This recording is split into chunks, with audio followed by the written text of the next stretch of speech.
Good morning students, your maths teacher Kiran is here. Students, today we will learn about the adjoint and inverse of a matrix.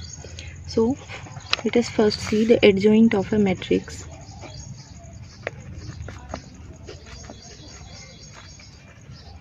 Adjoint of a matrix क्या होता है?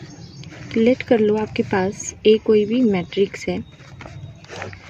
ए matrix general form में हमारे पास क्या होती है? A11, A12, A13, A21, A22, A23, A31, A32 and A33. ये आपने एक ए मैट्रिक्स ले ली. अब अगर आपको इसका एडजॉइंट निकालना है तो जो एडजॉइंट ऑफ ए है, हम एडजॉइंट को एडजॉइंट ऑफ ए ऐसे डिनोट करते हैं. तो जब आप एडजॉइंट ऑफ ए निकालेंगे तो वो क्या हो जाएगा? ट्रांसपोज ऑफ जो आपकी कोफैक्टर्स की मैट्रिक्स बनेगी. A11 एलिमेंट का कोफैक्टर बनेगा A11, A12 का A12, A13, A21, A22, A23 and A31, A32 and A33. तो अगर आपको एडजॉइंट ऑफ ए निकालना है तो आपने क्या किया? ट्रांसपोज करना है. किसका ट्रांसपोज करना है? कोफैक्टर्स वाली मैट्रिक्स का. मतलब आपको जो ए मैट्रिक्स दी हुई थी उसके सभी एलिमेंट्स का आपने कोफैक्टर्स निकाल कर उसकी जो मैट्रिक्स आई उसका ट्रांसपोज आपका क्या होता है? एडजॉइंट ऑफ ए होता है. तो यहाँ से एडजॉइंट ऑफ ए क्या निकला? इसका हम ट्रांसपोज कर देंगे. और ट्रांसपोज आपने करना सीखा था कि जो रो हैं वो कॉलम बन जाते हैं और जो कॉलम होते हैं वो रो बन जाते हैं. तो यहाँ से A11, A12, A13, A21, A22, A23, A31, A32, A33. तो यहाँ से एडजॉइंट ऑफ ए क्या आ गया आपका? कोफैक्टर्स वाली मैट्रिक्स का ट्रांसपोज. अब उसके बाद देखिए, आपको बोला जाए अगर एग्जाम्पल में find adjoint of a for a is equals to 2, 1, 3, 4. आपसे पूछा गया है कि आपको एडजॉइंट ऑफ ए निकालना है और ए मैट्रिक्स गिवन है आपको 2 × 2 ऑर्डर की मैट्रिक्स है 2, 1, 3, 4. अब देखो, एडजॉइंट निकालने के लिए हमने सबसे पहले क्या सीखा कि हमें कोफैक्टर्स करने हैं. तो कोफैक्टर्स की पहले मैट्रिक्स बनाओ. तो कोफैक्टर्स कैसे निकलते हैं? जब आप A11 निकालेंगे, मतलब कि A11 एलिमेंट का कोफैक्टर, तो वो कैसे निकलेगा? -1 की पावर 1 + 1 और इनटू में क्या हो जाएगा? फर्स्ट रो और फर्स्ट कॉलम आपको डिलीट करना है तो एलिमेंट बचेगा आपके पास 4. तो यहाँ से A11 क्या आया? आपका 4 आया. फिर A12 निकालेंगे तो A12 क्या हो जाएगा? -1 की पावर 1 + 2 और 1, 2 निकाल रहे हैं तो फर्स्ट रो और सेकंड कॉलम डिलीट, एलिमेंट बचा 1. तो यहाँ से A12 आया -1. फिर आपने A21 किया, 21 किया जब -1 की पावर 2 + 1 और 2, 1 करने पर एलिमेंट बचता है 3. तो यहाँ से ये आ गया -3. A31 अगर आप करें तो -1 की पावर 3 + 1 और इनटू में A22 + 2 करेंगे और 2, 2 है तो आपका एलिमेंट बचेगा 2. तो यहाँ से ये आ गया 2. तो जो आपकी कोफैक्टर्स की मैट्रिक्स बनी वो बनी आपकी 4, -1, -3 एंड 2. अब एडजॉइंट ऑफ ए आपका क्या होता है? Transpose of this matrix. तो ए ट्रांसपोज जब आप निकालेंगे, एडजॉइंट ऑफ ए जब आप निकालेंगे तो आपको क्या करना है? ट्रांसपोज करना है किसका? 4, -1, -3, 2 का आपको करना है ट्रांसपोज.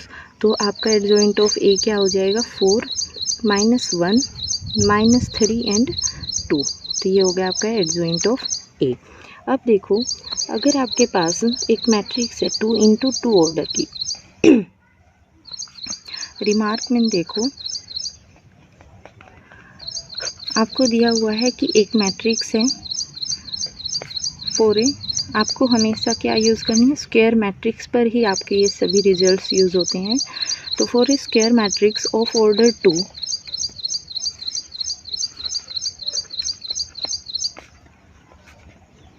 given by आपकी जो मैट्रिक्स है वो आपने ली A11, A12, A21 and A22। अब जो इन्होंने बोला कि जो एडजॉइंट ऑफ A है, इस मैट्रिक्स को आप ध्यान से देखो। ये आपके पास मैट्रिक्स थी A = 2, 3, 1, 4। अब इसका जो एडजॉइंट आया है आपके पास, उसको ध्यान से देखो। जो एडजॉइंट आया है वो आया 4, -1, -3 एंड 2। जो ये 4 और 2 थे, मतलब यहाँ पर जो A11 एलिमेंट था और जो A22 एलिमेंट था, उनको तो आपस में इंटरचेंज किया गया है। और उसके बाद जो आपके पास A12 एंड A21 था, उनके साइन चेंज करके आपको ऐसे के ऐसे लिखे गए हैं।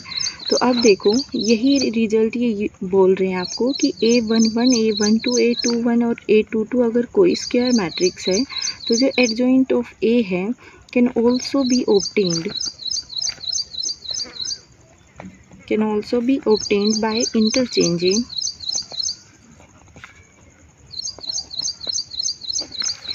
A11 and A22। A11 और A22 जो एलिमेंट है उसको तो आपको इंटरचेंज करना है, and by changing science of A12 and A21। और आपको साइन चेंज करने हैं किसके, A12 के और A21 के। इसमें साइन चेंज क्यों होता है, क्योंकि जब आप कोफैक्टर निकालते हैं तो -1 की पावर 1 + 2 और 2 + 1 होगा। मतलब अगर जब ओड पावर होती है -1 की, तो आपका आंसर भी माइनस में ही आएगा। तो इसीलिए A12 और 21 पोजीशन के साइन चेंज करने के लिए बोला गया है, और A11 एंड A22 को आपस में इंटरचेंज करने के लिए बोला गया है। तो जो एडजॉइंट ऑफ A होगा आपका, वो हो जाएगा, ये मैट्रिक्स थी आपके पास A11, A12, A21 और A22। आपको इन दोनों को तो क्या करना है, इंटरचेंज करना है, और इन दोनों के क्या करने हैं, साइन चेंज करने हैं। तो इसमें तो देखो कि यहाँ पर चेंज साइन, और इसमें क्या करना है, इंटरचेंज करना है। तो यहाँ से एडजॉइंट ऑफ A क्या आ जाएगा आपका, A22 -A12 -A21 and A11। अब देखो, अब एक थ्योरम है आपके पास जो विदाउट प्रूफ आपके सिलेबस में है। थ्योरम क्या है कि if A be any given square matrix, अगर A कोई भी आपको स्क्वायर मैट्रिक्स गिवन है ऑफ ऑर्डर n, देन इन्होंने बोला कि A स्क्वायर मैट्रिक्स है n ऑर्डर की, तो आपके पास एक रिजल्ट यूज़ होता है कि जब आप A की मल्टीप्लाई उसके एडजॉइंट के साथ करेंगे, या फिर एडजॉइंट ऑफ A की मल्टीप्लाई आप A मैट्रिक्स के साथ करेंगे, तो आपका आंसर क्या आएगा, डिटर्मिनेंट ऑफ A इनटू में जो आइडेंटिटी मैट्रिक्स होती है आपकी।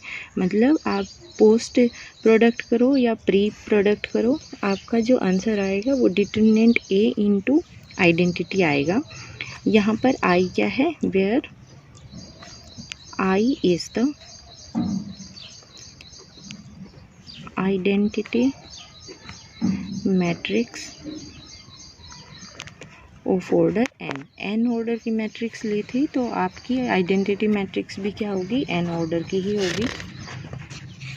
उसके बाद देखो, ये रिजल्ट अगर आप वेरीफाई करना चाहें तो वेरिफिकेशन में देखो,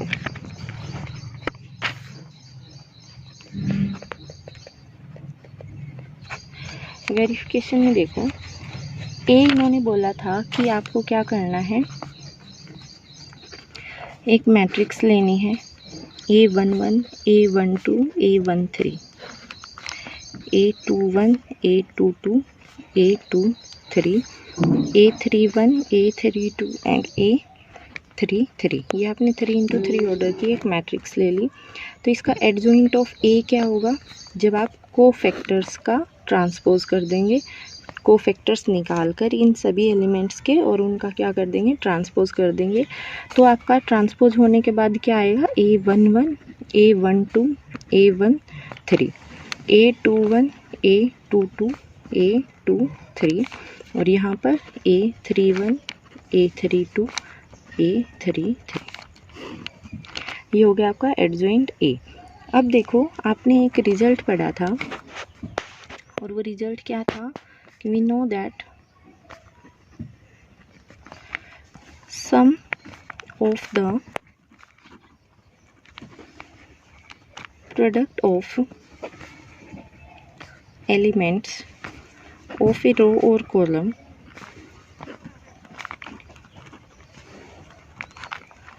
with corresponding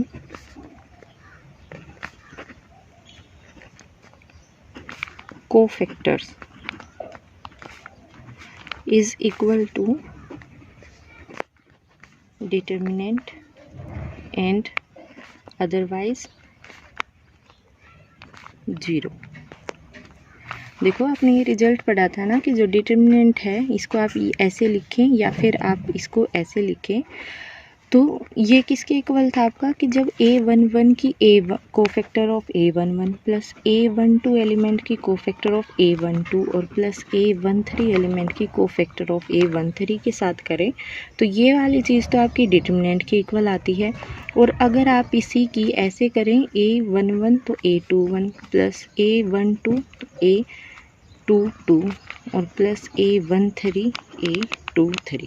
अगर आप इन्हीं एलिमेंट्स की प्रोडक्ट किसी और रो या कॉलम के कोफैक्टर्स के साथ करें तब आपका आंसर क्या आता है, 0 आता है। तो हमने यही रिजल्ट यूज़ किया कि जब आप sum of product of elements of a row and column with corresponding factors के साथ प्रोडक्ट करके सम करने पर तो आपका आंसर आएगा determinant of A and otherwise 0। तो ऐसे ही यही रिजल्ट हमने इसमें यूज़ किया कि जब हमने A into adjoint of A किया तब हमारे पास क्या आया। देखो जब हमने A11 की मल्टीप्लाई हम इस कोफैक्टर ऑफ A11 के साथ होगी, हम रो वाइज करते चल रहे हैं या आप कॉलम वाइज करें या रो वाइज करें, तो हम रो वाइज कर रहे हैं प्रोडक्ट और सम। जब हम A11 की प्रोडक्ट इस कोफैक्टर ऑफ A11 के साथ करेंगे तब आपका आंसर क्या आएगा, डिटर्मिनेंट ऑफ A।